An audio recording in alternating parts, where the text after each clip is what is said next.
A little about me. I'm originally from Switzerland. I've been developing phytomedicines for 30 years, specifically liver health. So I've been dedicated to liver health. I lost 2 loved ones, one to cirrhosis and one to liver cancer. So I left the University of California as a viticulturist and went into phytomedicine development. So we're definitely a wide company, and our mission is to advance the future of liver health. And we do that through knowledge, education, solutions, and diagnostics, all wrapped into one. So what we do is rather complex, but it's also very easy because it's all phytomedicine and plant-based. But we do use cutting-edge technology in order to achieve that. I'm going to show you a little video that we made on the liver, just to give you a nice little succinct 90 seconds of how amazing the liver is. Your liver, an organ almost no one talks about, yet it keeps you alive every second of your life. It sits quietly under your ribs, working harder than your heart, your lungs, even your brain, and it never gets a break. Every drop of blood you have passes through it over and over again. Toxins, alcohol, chemicals, waste. Your liver filters it all before it can hurt you. Impressive, right? But here's the part most people don't know. Your liver performs over 500 different tasks at once. It creates nutrients out of what you eat, stores energy for when you're tired, builds hormones, balances your blood, and turns chaos into survival every moment of the day. And the strangest part, it's the only organ that can regenerate. Cut it in half, and it grows back. Not scarred, not damaged, just reborn. No metal, no machine, nothing humans have ever created can repair itself like the liver does. When you're stressed, your liver changes your blood chemistry. When you haven't eaten, it releases stored sugar to keep you standing. When you overload it, it still fights for you long after other organs would give up. So yes, your liver keeps you alive, but it also protects you from your choices, your habits, your environment, and the world you put inside your body. Maybe the real question isn't what your liver does, but how much it endures just to keep you alive. Cool. Is it like that? Try to take something incredibly complex with 500 functions and bring it down to 90 seconds. So this is going to be about, we're going to talk about the liver, we're going to talk about the issues that the world's facing, how we identify those issues, and then most importantly, how we cure those. So, as I said, I'm Stephen Clavian, president of the Liver Clinics. We have 12 clinics currently. We're on pace to do 250 clinics over the next 3 years globally. But we also have phytomedicine such as Deliverance and Roots to Giving Healthcare. My team, so everybody knows, comprised of world-class hepatologists, endocrinologists, epigeneticists, molecular biologists. We partner with universities such as University of California, Irvine, UCL in London. We've done studies at University of Washington and universities across East Asia as well. So we're very much about data, evidence, but also come from a natural approach. And all about this hero organ. And the liver is truly a hero. The liver is a master organ, has over 500 vital functions. If you get into it, actually, there's thousands of functions, but 500 are vital. One organ, it's a master organ. And what about a master organ is it controls so many other organs in the human body. No other organ does that. And as I mentioned in the video, it's the only organ in the body that fully regenerates. No organ can do that. We do, Switzerland, we developed a thing we do in the US too, it's called a live liver transplant. And we'll actually take usually a sibling or a parent, so a genetic match. We'll take the old liver out, we'll take a third of the liver from the donor, put that into you, and that will grow back to a fully double-lived organ, and the donor, that will grow back. So no organ does that. So its ability to regenerate is second to none. Most people don't realize their liver is under threat until it's too late. There's not a lot of nerve endings in the liver, so you don't really feel your liver. So generally by the time you've got symptoms of a liver issue, you're very much farther down the road. So that's why they call liver disease a silent killer. Get into it. So here's obviously, I've been doing this for 30 years, and every time I see this, I find this alarming. But if you look at these statistics right here, all major diseases in the world. This is the WHO statistic, by the way. Liver disease, diabetes, heart attacks, heart disease, cancer. If you notice, most of those over the last 50 years have gone down. You know, we're getting control of it with technology, with medicine, we're starting to push them down. That yellow line up there looks like an outlier, that's liver disease.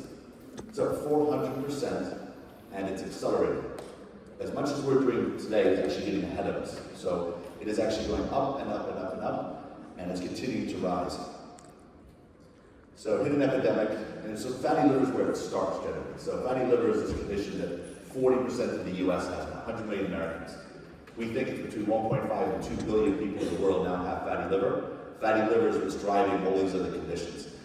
Now, let's think about the liver. So, as I said, it's central to regulation of vital functions across all organ systems. Liver disease contributes to cardiovascular disease, hormone imbalance, mental decline, cancer, and many other aspects of health. We're working on a big study with UC Irvine, and I proposed this to some top cardiologists, but one of the largest drivers of cardiovascular disease starts with fatty liver, because the two drivers of cardiovascular disease are type 2 diabetes and metabolic syndrome. The foundation for both of those is fatty liver. So as somebody that practices and preaches root cause medicine, you want to get ahead of it. And the way to get ahead of it and prevent a lot of these diseases is start at the beginning. Start what we're eating, the nutrition we're doing, and then start with the liver. Because once the liver gets fatty, all these other conditions start to happen afterwards as well. Hormone imbalance. 38% of people in the Western world now have MAFLD. That used to be called NAFLD, which is non-alcoholic fatty liver disease. Modern nomenclature, we recently in Hepatological World, we changed it to now it's metabolic associated fatty liver disease. 63% of men between 40 and 65 years old will have fatty liver. So it's disproportionate from a gender perspective. It's the opposite of Alzheimer's. Alzheimer's, 70% are women, 30% are men. You flip that around with liver disease and fatty liver, and it's men. So it affects men 70% of the time, 30% of the time they go. Liver disease is projected to increase by another 350 million people in the next 7 years. I think it's important to cover too is, most people, I hear this a lot, is, well, I don't drink alcohol, so my liver's fine. 70% of liver disease is not associated with alcohol. Only 30% is alcohol. So that's not what's driving this epidemic. What's driving it? Pesticides, herbicides, processed foods, overuse of pharmaceuticals, chemicals in diet soda. It's all the 100,000 chemicals and non-organic materials that we've put into the human biome in the last 100 years, and our body is not caught up, and the liver is not caught up to adjust to those. So that's what's driving this. These are metabolic dysfunctions around the world, just to give you an idea. It's not just first world countries. Obviously, India has some of the highest. We think it actually could be as high as 50% in India. Statistically, right now, the highest percentage of fatty liver is Iran. Obviously, no alcohol there.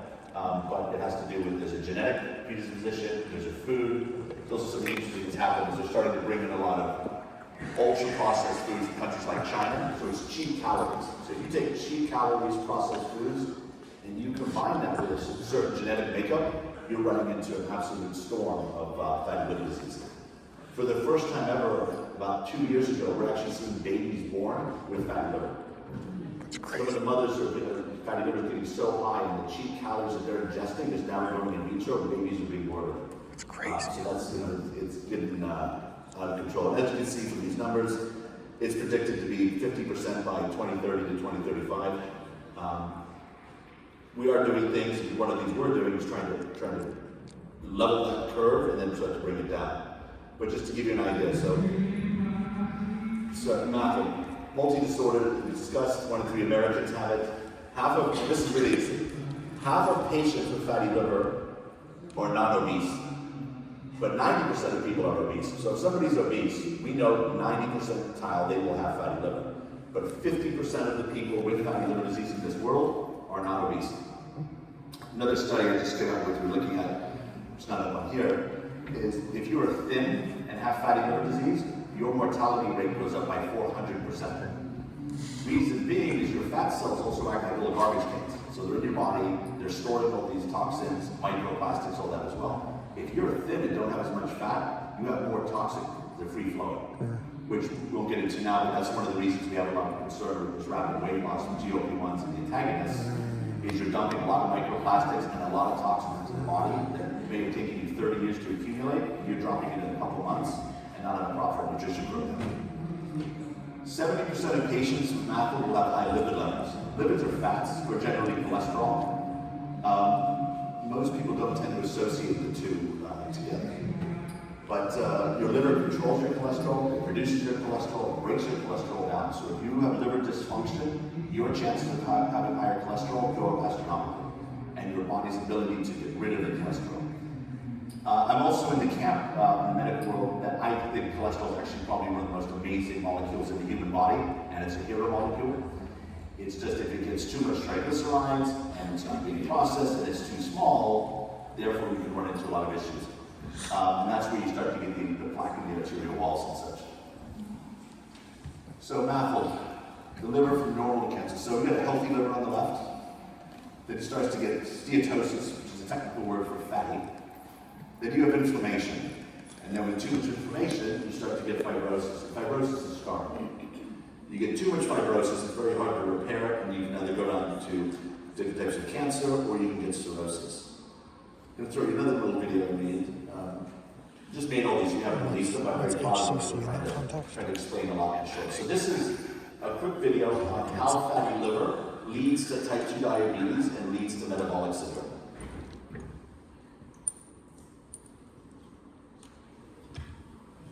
Fatty liver, often the hidden driver behind metabolic syndrome and type 2 diabetes. The liver is designed to manage fuel, store it, release it, keep the blood sugar stable. But when excess fat builds inside liver cells, that control starts to break. Fat interferes with insulin signaling. The liver stops responding properly. Instead of slowing sugar release, it keeps dumping glucose into the bloodstream, even when levels are already high. Insulin rises to compensate. Cells resist. Blood sugar stays elevated. The cycle begins. This is metabolic syndrome. Abdominal fat increases. Blood pressure rises. Triglycerides climb. HDL drops. Insulin resistance spreads. Type 2 diabetes is not sudden failure. It is prolonged miscommunication. Fatty liver sits at the center of it. Inflammation from the liver spills into circulation. Muscle and fat cells become less responsive. The pancreas works harder to keep up. At first, it adapts. Later, it strains. This process is often silent. Years can pass before symptoms appear. But the liver responds quickly when the load is reduced. Lower fat intake, improved insulin sensitivity, movement increases demand. Sleep restores regulation. Fatty liver is not just a liver issue, it is a metabolic signal. A reminder that type 2 diabetes is not about sugar alone. It's about how the liver handles energy and what happens when that system is overwhelmed. So as you can see in that video, towards the end of it, I tried to bring in the positives. We start eating right, we start exercising, we start moving, we start getting out of the processed foods, and the body's ability to reverse fatty liver disease and type 2 diabetes is there. So that's the silver lining in all this. Type 2 diabetes and fatty liver are reversible. So there's definitely hope to do it, but we have to know what we're dealing with. That's why we're going to get to a little bit of the diagnostic side right now. So we talked about that. Once again, some of the risky factors, if you have fatty liver, so metabolic syndrome and obesity, high blood pressure, polypharmacy, things such as channel blockers, calcium, you have to take drugs to counteract the effects that you have from fatty liver, so that you're going down a slippery slope and increasing your toxicity. Alcohol acts synergistically with obesity, so it increases the risk of mortality. It's kind of a 1 + 1 = 6 scenario because they factor off of each other.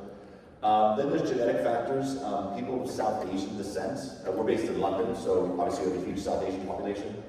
They will get fatty liver at a rate of about 3x over a Caucasian or someone of African or Eastern Asian descent. So genetics have a lot to do with it as well. There's a crescent that basically it goes from Iran through Afghanistan, Pakistan, India, all the way down to Sri Lanka. That ethnic group will get fatty liver much quicker. So we tend to call them skinny fat. They'll be thin, they'll have a low BMI, bloods are fine, or we get them under a scan or under a scope, and they've got fatty liver disease, and that's why we're seeing this huge explosion in type 2 diabetes in the Native American culture and the South Asian culture as well. and it started with fatty liver. Poor nutrition and lifestyle, obviously things that we all need to do. Movement's incredibly important. And then we explained in the video how insulin resistance and how that goes.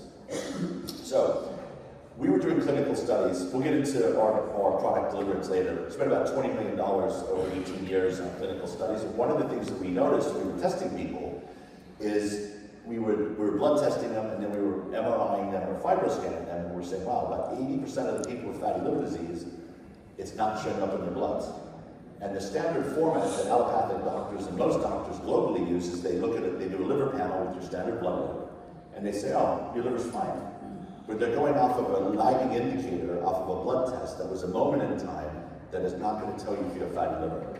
So that's where we decided, okay, we've got a much bigger problem. That's why 90% of the people that have fatty liver do not know they have it, and that's because they're relying on old technology such as blood tests. I like MRIs. We do use MRIs, but we use them more for confirmation, or if we're looking for a tumor, or we suspect something more major. What we definitely lean on and love is shear wave elastography, and that's a 20-year-old technology. And what it is we send pulses of sound and vibration into your liver, causes like a vibratory effect, and we can measure how much scarring you have, how much liver fat do you have, and you get the results immediately, then and there. We can go over the results with you. And if anybody's here the next 2 days at the Expo Hall, we brought a mobile clinic. We just finished doing some pop-up liver clinics in Fort Worth.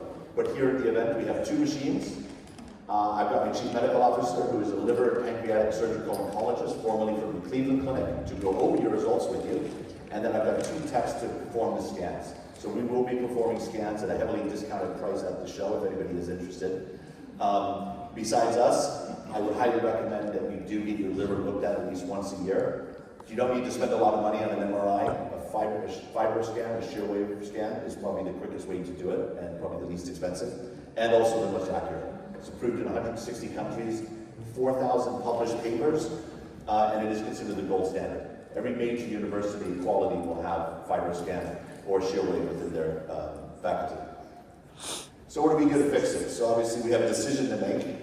Processed foods and natural foods versus clean foods. So movement, incredibly important. To get your liver will forgive you, it will repair, and it will heal itself, but you have to help it and you have to participate in this. And that's moving, eating well, being positive, avoiding unnecessary pharmaceuticals, unnecessary drugs. Here's our hero product deliverance as well. I'll tell you about this as well. Anybody that's here, invited to come by the booth tomorrow. I'll give you a bottle to try. 18 years of R&D. It's a phytomedicine that has 3 major components. When you drink it, because of the nanotechnology, you will start to feel the mental clarity in 2 minutes. It lasts about 6 hours. We did that because people with fatty liver disease have brain fog. That's one of the first symptoms, everybody, by the way, is fatty liver. Brain fog is 1, bad sleep is 2, and then you started to get into a scenario where you have weight gain quicker, harder to get rid of weight, then your bloods go off, and that's kind of those are the symptomatics that you do and you want to keep track of. So brain fog generally can be attributed to fatty liver. So this product here, it's 17 ingredients, 3 principles, but it's essentially 10 different products in one with about 17 mechanisms of action. It's one of the things in the pharmaceutical world, they've done this on purpose to keep natural medicines out, is they want one molecule, one mechanism of action. The body doesn't work. The body's much more complex. So we go down to kind of the medicinal food, polypharmacy, phytomedicine route as well. My education, by the way, I was a viticulturist at UC Davis, and I studied plant medicine at Cornell. I'm still in education right now. I'm actually taking some classes at Harvard Medical School now in mitochondrial health, because a lot of what we do is to get into the mitochondria. So as a company, as a person, as a human being, and as a healer, everybody in my team, we're constantly learning, we're innovating, we're asking questions, and we're pushing everything forward. You know, asking questions is what science is about. Sports metabolism, optimal well-being. Let's do some clinical stuff, I won't bore you with it, but essentially, if you look on the far left, those 3 purple boxes, that's basically from a clinical trial that we did. The middle one is WSD. That's called Western Standard Diet. So if we want to induce fatty liver disease in a clinical trial, whether you're in Japan, United States, Europe, the name of the protocol is our Western Standard Diet. That's how unhealthy it is that you put them onto a Western Standard Diet, we've induced fatty liver disease, and then we see what we can do to get rid of it. The little white dots there, those are fat, that's liver fat. within the fat cells, and then within the liver cells. The top one is the control, and then the big white globules are actually blood vessels. The bottom is actually, in this trial we did, is a Western standard diet with deliverance actually had lower fat than the control and more blood. Our product's also very good at cholesterol, so we have a lot of patients that maybe are statin hesitant or reluctant to go on a statin or want to come off of one. You can get the liver functioning really, really well. You won't need those.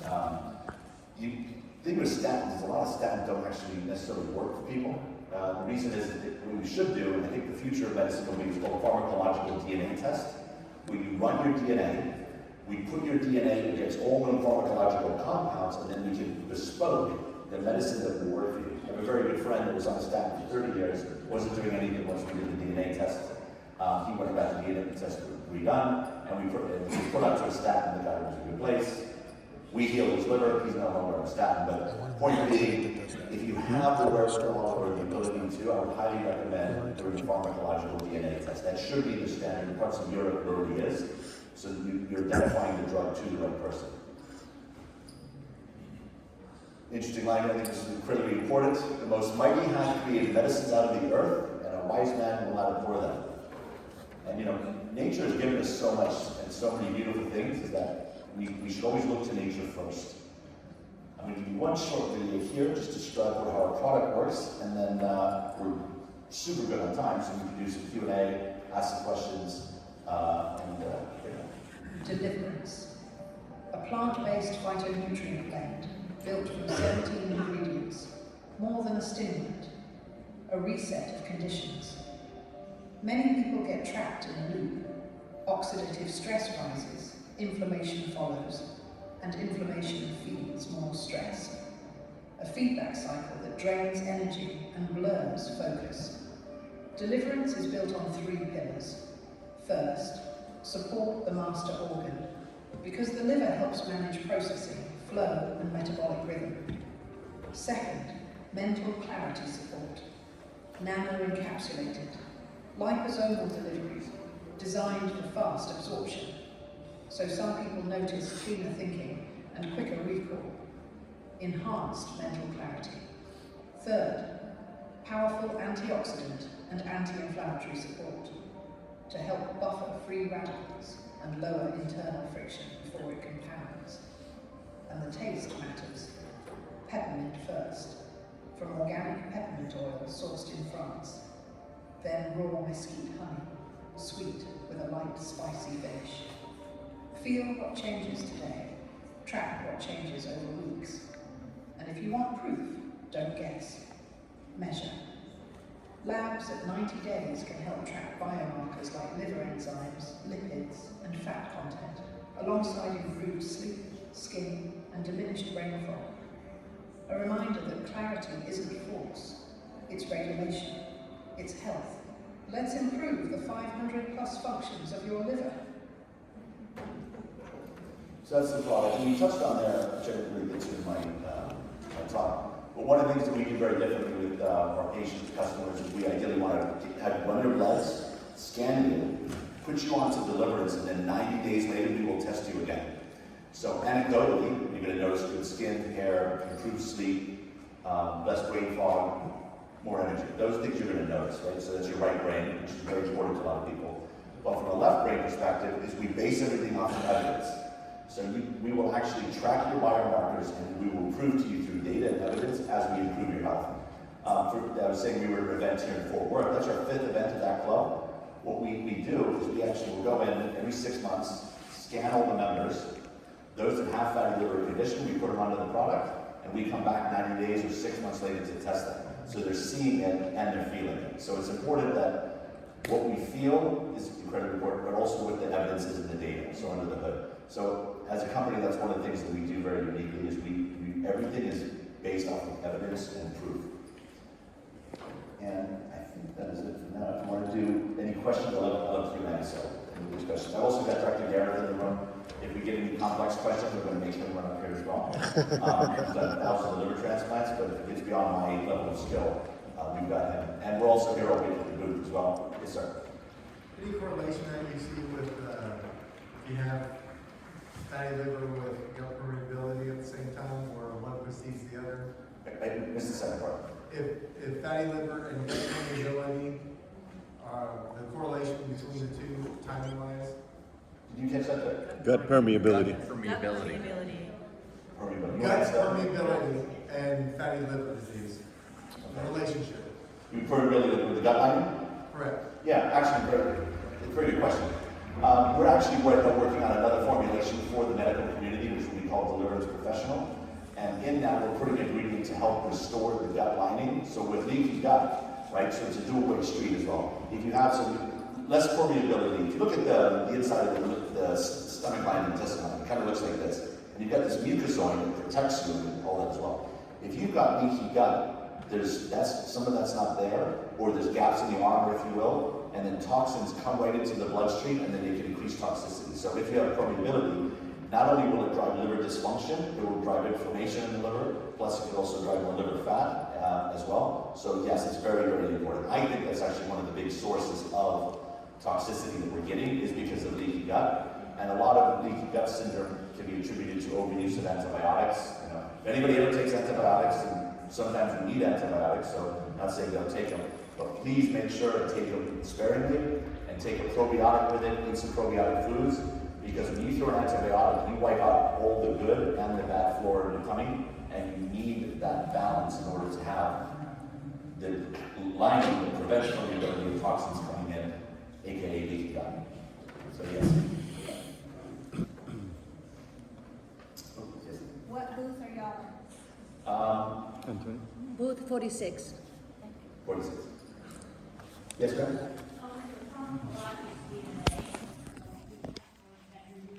Yeah. I go to different partner labs. I did a lot with a place called Human Longevity and Health Nucleus. It was Craig Ventnor. His father won a Nobel Prize. He did it in San Diego. I think they use Genova does one, and there's a Nutrionics as well. There's a couple of